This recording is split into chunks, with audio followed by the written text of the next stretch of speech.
pada tanggal 17 Agustus 2025 yang akan datang, yaitu sebuah white paper, sebuah buku ilmiah yang bertuliskan ijazah palsu Jokowi. Terima kasih sebesar-besarnya untuk para kuasa hukum kami, terutama koordinator tim litigasi Pak Petrus Celestinus dan koordinator tim non litigasi Pak Ahmad Kosinudin, dan rekan-rekan sekalian dan juga sahabat-sahabat yang statusnya sama dengan saya selaku terlapor. Alhamdulillah pada kesempatan yang sangat baik ini saya sekaligus juga melaporkan bahwa kami bertiga pada awalnya, yaitu RRT ya, Rismon Hasiolan Sianipar, kemudian Roy Suryo dan Tifausia Tiasuma, ini sekaligus menjawab tantangan bahwa kami itu yang tadi seperti dikatakan Pak Ahmad Kosinudin, didukung atau ada politik yang di belakang kami. Sama sekali kami jawab tidak ya. Dan bahkan izin saya mintakan juga doa restu dari seluruh hadirin dan seluruh media yang ada di ruangan ini. Insya Allah kami bertiga akan memberi kado yang sangat indah pada peringatan 80 tahun usia kemerdekaan Indonesia pada tanggal 17 Agustus 2025 yang akan datang, yaitu sebuah white paper, sebuah buku ilmiah yang bertuliskan ijazah palsu Jokowi. Buku ini sepanjang 500 halaman. Alhamdulillah sedang kami tulis dan sudah hampir mencapai 70 sekian persen. Bang Respon menuliskan soal detailnya, saya menuliskan mulai dari prakata, mulai dari kisah ijazah palsu ini pertama kali dugaan masyarakat, kemudian penjelasan soal Declaration of Human Rights, penjelasan soal Undang-Undang Dasar 45, penjelasan soal Undang-Undang Keterbukaan Informasi Publik nomor 14 tahun 2008, penjelasan Undang-Undang ITE nomor 11 2008, 19 2016, nomor 1 tahun 2024, dan juga termasuk penjelasan soal undang-undang yang lain dan undang-undang khususnya. Dr. Dr. Rismon akan menuliskan detail soal analisis teknis yang jauh lebih detail. Misalnya soal analisis red, green, blue, soal lintasan cap, kemudian image comparison, face recognition, dan lain sebagainya. Kemudian Dr. Tifa menuliskan dari sisi behavioral neuroscience-nya. Semua itu akan menjadi satu buku yang insya Allah itu akan terbit dalam dua versi, akan terbit secara cetak analog dan juga akan terbit secara digital, dan sedang kami mohonkan nomor ISSN-nya, ya, ISBN-nya. Dan insya Allah juga itu akan diterbitkan secara internasional oleh Pak Chris Komari selaku koordinator dari FDI, Forum Diaspora Indonesia, dan akan diedarkan ke 25 negara di seluruh dunia. Jadi kami bertanggung jawab penuh atas buku itu, dan kami juga menantang kalau buku ilmiah jawab dengan ilmiah. Jadi misalnya mereka menjawab, oh ya tahun KKN-nya tadinya 83 berubah 85. Nah itu jawaban ilmiah dari mereka misalnya. Oh ya gitar listrik bisa dimainkan di desa tanpa listrik misalnya. Nah itu jawaban dari mereka misalnya begitu. Ya, jadi kami dan itu akan menjadi kado cantik pada peringatan hari Minggu tanggal 17 Agustus. Sehari sudahnya, insya Allah Pak Kosinudin, Pak Petrus dan teman-teman lain, saya akan mohon izin untuk juga mendeklarasikan bersama sahabat-sahabat Purnawirawan dari Ngayogyakarta Hadiningrat dari Jogja, bahwa akan ada statement, akan ada sabda dari kota Yogyakarta pada tanggal 18 Agustus tahun 2025. Jadi izin saya saya Minggu masih di, Senin saya udah akan ke Jogja. Jadi artinya itu insya Allah akan memperkuat bagaimana nanti kalau Presiden Republik Indonesia bersikap, maka Nagari Ngayogyakarta Hadiningrat sudah akan bersikap juga terlebih dahulu ya untuk mendukung soal ijazah palsu ini. Yang kedua, mendukung statement dari Pak Kosinudin tadi ya. Kami siang hari ini masih melihat ada seseorang yang bergentayangan dan berkuar-kuar di Mapolda Metro Jaya yang dikenal dengan nama si Plester. Ya, saya nggak tahu nama lengkapnya, yang penting dia si Plester. Memang harus diplester mulutnya. Ya. Karena apa?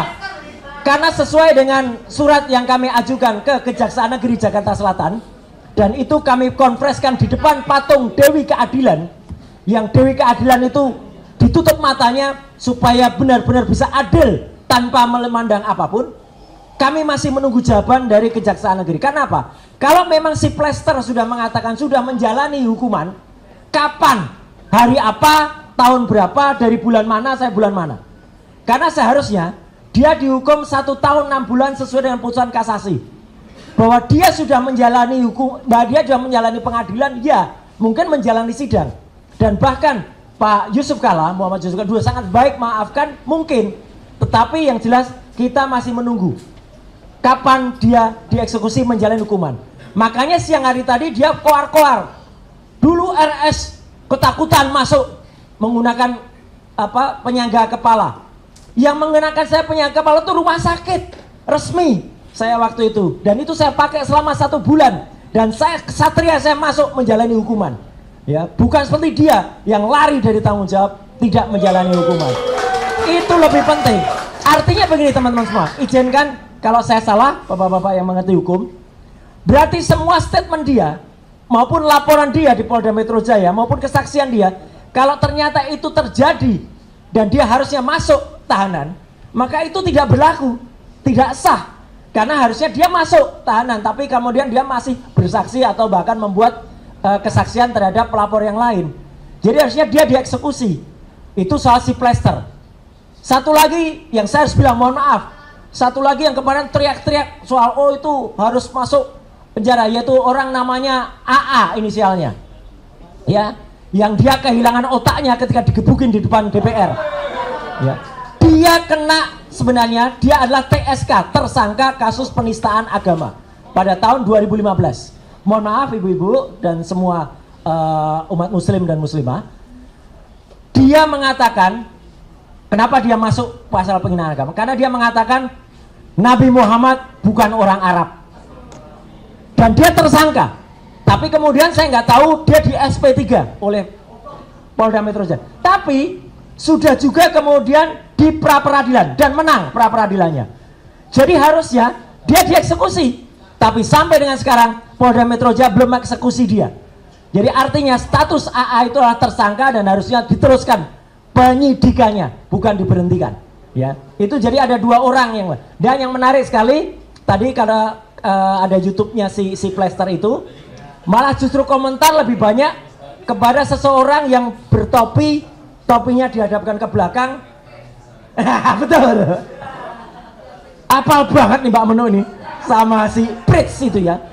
Dan orang mengatakan itu orang yang di belakangnya itu yang ijazahnya dibusek capnya, ya. Dan dia secara tidak malu memalukan dirinya sendiri tampil di depan salah satu TV dan kemudian menunjukkan kalau ternyata ijazahnya masih ada capnya, bukan seperti Jokowi yang capnya dibalik pas fotonya, ya. Nah, jadi sekali lagi saya tegaskan untuk teman-teman media yang ada di sini, saya patuh dan taat dengan kesepakatan bersama. Jadi insya Allah sore hari ini saya juga akan live di TV tanpa si Plester, ya, gitu. Dan pada hari Rabu yang akan datang itu akan ada acara. Pak Kosidudin tahu persis sejarahnya. Harusnya acara itu mengulas tentang si Plester, tapi kami tegas, kami tidak akan hadir kalau masih ada si Plester yang belum menjalani hukuman. Alhamdulillahnya, salut kepada TV itu, saya nggak akan sebutkan TV-nya, tapi acaranya head to head, hostnya Elvira Kairunisa. Topiknya diganti, bukan si Plester lagi. Jadi kami akan hadir kalau tanpa si Plester, ya, karena tidak sopan kalau itu ada. Dan yang terakhir, tadi sudah disampaikan juga oleh Pak Kosinudin, ini bukan nomor-nomor, ini saya tunjukkan buktinya. Jadi ini adalah akun resmi, akun sosmed, maaf, milik seseorang namanya VL. VL itu siapa? Virgianto Listiawan alias Iwan Fals. Iwan Fals membuat polling, kita tahulah siapa Iwan Fals, pada pertengahan Juli yang lalu, dan 72% ketika dia menanyakan ijazah Jokowi, jawabannya adalah palsu. Jadi terima kasih Mas Iwan Fals bersama grupnya, ya, hanya 14% yang mengatakan asli. Nah, jadi artinya makin banyak lagi selain Refri Harun juga Irman Fadlan. Dan kami sekaligus menolak atau tidak percaya kalau ada seseorang yang membuat survei-surveian. Itu bukan survei tapi survei. SURPAY. Survei. Kenapa survei? Soalnya sekarang orangnya lagi protes. Terima kasih kepada Presiden Prabowo yang sudah menghapus ya tantiem bonus itu. Nanti mungkin Pak Manusia Merdeka, Pak Saidido bisa menjelaskan dengan lebih detail ya. Keborosan, kemudian insya Allah uang negara, devisa negara itu akan bisa dihemat kalau komisaris-komisaris itu dihilangkan atau tidak perlu diberikan yang namanya tantiem, bonus dan lain sebagainya. Kenapa? Toh mereka juga tidak berkompeten sama sekali. Dan untuk menyambut kegembiraan itu ya, nah saya akan sampaikan sekaligus juga kenapa laki-laki itu suka soda sama seperti susu. Laki-laki sama seperti susu ya, kalau ketemu susu menjadi gembira.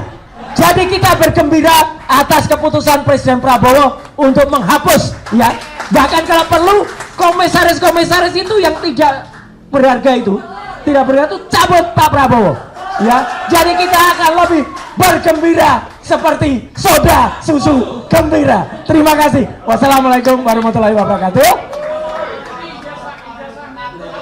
Ijazahnya fales. Izin, saya mungkin harus meninggalkan tempat karena harus lari ke tempat yang lain.